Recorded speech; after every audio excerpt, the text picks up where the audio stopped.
For today's video nga po, gagawa po tayo ng okra salad, okra fry, tapos yun po. Sana magustuhan nyo yung recipe ko for today's video. Let's go!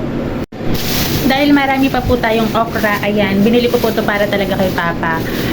Yun nga, hindi tayo nagtuloy pa Marinduque, kaya lululuin na lang natin siya para din may makain tayo, may maulam tayo. Sayang naman pag hindi natin ito naluto, di ba? Bago nga po tayo sumabak sa bakbakan sa kusina, i-prepare ko po nga ni muna mga gagamitin ko. Dito nga po mga kabuhay, tcharan! Ay, charat lang po pala, wala pang laman. Pinangani po natin gagayatin itong sibuyas sa mapanakit na sangkap. Pagkatapos po ito namang mga kamatis sa sobrang mahal. At sara na din pong kalamansi ang tawag sa probinsya namin ay dayap. Nakapag ako inutusan ni Papa ay maganon lang ay silin kuha daw ng dayap. Yun lang pala ipang cheeser. Sunod naman po natin pakuluan yung okra. At isabay na din po natin yung paglalaga ng itlog ng pugo. Habang naghihintay nga ni po tayong lumambot yung sinalang nating okra, ay samahan niyo po akong magbalat na ring itlog na pula. At ito po talaga yung kahinaan ko ay pinaglihi siguro ako sa turtle. Alam niyo po yung turtle, yun yung bao. Bao po sa probinsya namin. O, diba? Ang dami nyo na nalalaman sa akin. Napunta talaga ako ng siyam-siyam ay kahirap.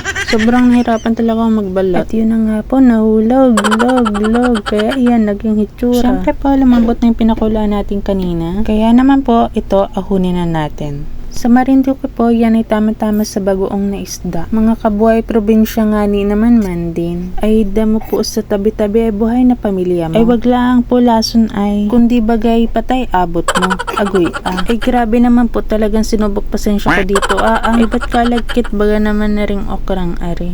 Parang laway lang. Kaya siguro po madami ang ayaw ng okra sa inyo, no? Agoy, yung sa nanonood, nakaka-relate. Totoo, no? Sabi ko na nga ba Ayan, tinuloy-tuloy lang po natin na iwala yung gulat sa pinalupan.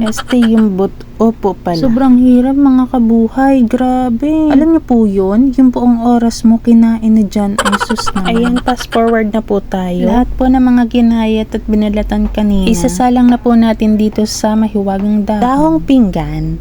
Ang mahiwagang dahong pinggan. Ayan po, spread love. Ay, chika char, spread all toppings po. Gumamit po ako dyan ng 2 kamatis, 4 na pirasong kalamansi, 10 pesos po na kamoting dahon, 5 itlog po ng pugo, 2 itlog po na pula, 1 malaking sibuyas na pula din po, 10 exact amount ng paminta po, 1 teaspoon. Pagkatapos nga ni po ay nagprito naman po tayo ng fried okra. In a medium heat lang po ha, mga kabuhay. At ito po yung naging final recipe natin for today's video. At yan na nga po, nasampulan na.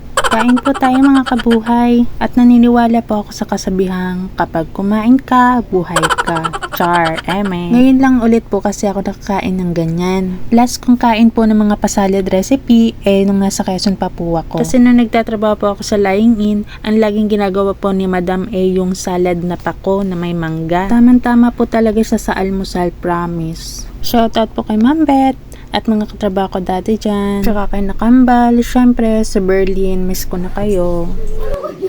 Te, nagulat talaga ko ate Maylin. Maylin ba yun? O, diba? May nakatago pa pala silang video sa akin. O, Shasha Padilla. Hanggang dito na lang mga kabuhay. Thank you for watching.